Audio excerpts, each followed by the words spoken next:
Welcome to the extended version of this lesson on the 3 core elements. We just covered what these elements are, how they're connected to one another, and how to build out from them to figure out your story. Now, let's see this whole process in action so you can understand just how powerful these concepts can be. Let's start with a goal, since that is usually where a good idea starts. For this example, let's say our goal is to recover an artifact.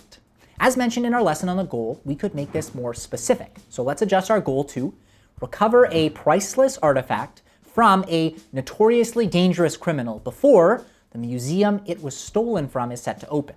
You'll notice this now gives us an antag, a notoriously dangerous criminal, but we still need a need. So let's ask 2 questions. In regards to the goal, what lesson will this journey best illuminate? And in regards to the antag, what lesson must be learned before overcoming this obstacle? Maybe the protag is overconfident and believes the recovery will be a cakewalk. However, the further they go, the more unprepared they realize they are, until they learn a lesson of humility. And with this humility, they trick the antag to recover the artifact. So, our goal, recover a priceless artifact before the museum opens, which itself creates a nice time crunch. Our antag, a dangerous master criminal. And our need, humility. Now, let's turn those into a 15-step story. We'll start with the goal and the want it could represent. What if the protag is looking for glory, and recovering this artifact could make them a hero? We can fill in the story climax as the scene where the protag tricks the antag and recovers the artifact. The catalyst will probably be either the moment the artifact is stolen or the moment the protag is asked to recover it. We'll spice things up and give the antag a glimpse of evil at the start of the story to show them stealing the artifact and make the catalyst the moment the protag is asked to recover it. Next, what type of world would best show off this journey? Maybe an environment the protag is unfamiliar with to prove their unpreparedness.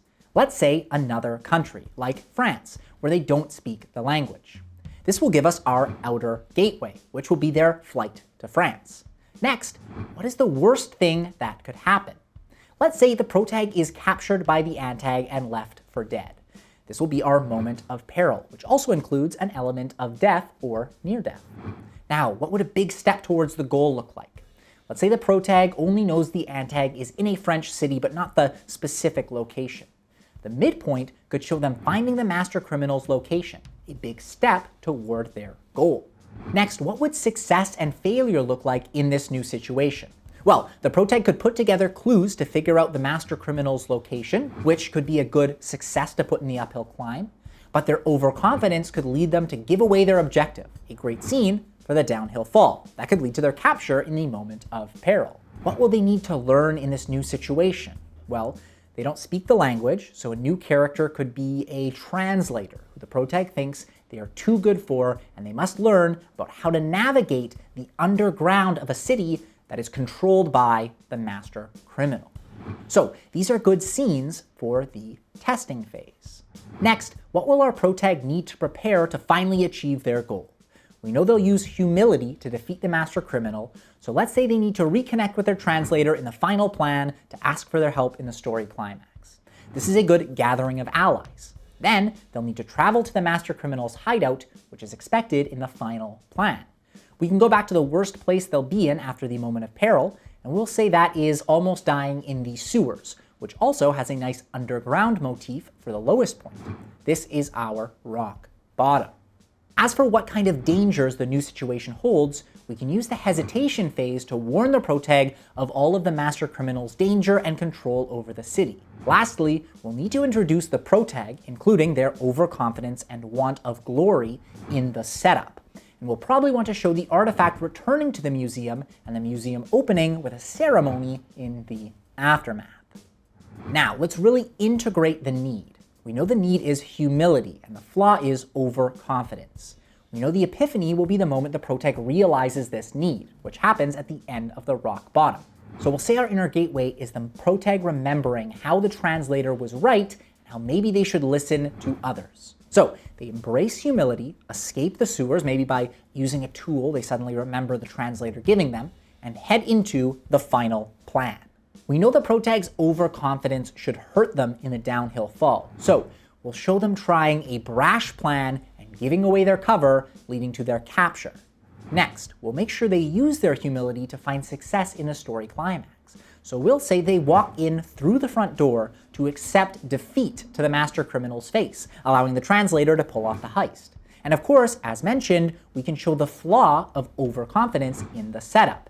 And maybe we can reaffirm the need of humility in the aftermath by having the protag give away their award at the museum ceremony to the translator. Finally, let's branch out from the antag. We know we want to introduce the antag in a glimpse of evil. So let's make the moment of danger show the antag arriving at their stronghold and placing the artifact in an elaborate display. Maybe we could even show the danger of the display as the antag shows the security system off by sending a henchman through the lasers and killing him. We know the antag could discover the protag's location in the downhill fall, so they come in and capture the protag at the moment of peril. And maybe they shoot them and drop them into the sewers. We can bolster the downhill fall by showing the antag's henchmen attacking the protag. And finally, we know the antag holds the artifact, so we know exactly how they stand in the way of the protag reaching their goal. And look at that. From a simple goal, we've now fleshed out an entire story in only a few minutes. Literally, it took us less than 15 minutes to come up with all of this. And this is just what came off the top of our heads. So imagine what you can do in an hour, a day, or even a week. You will have a bulletproof outline that you can turn into a bulletproof story. No spending months on a first draft, months on figuring out problems, and months on a rewrite. You are literally saving hundreds of hours on your story. And that is the power of this course. So now that we've fleshed out a story from a goal, let's look at 7 other types of ideas and how you can turn each one into a full outline. Then we'll cover how to fix your first draft and finish by touching on how storytelling is different across different mediums.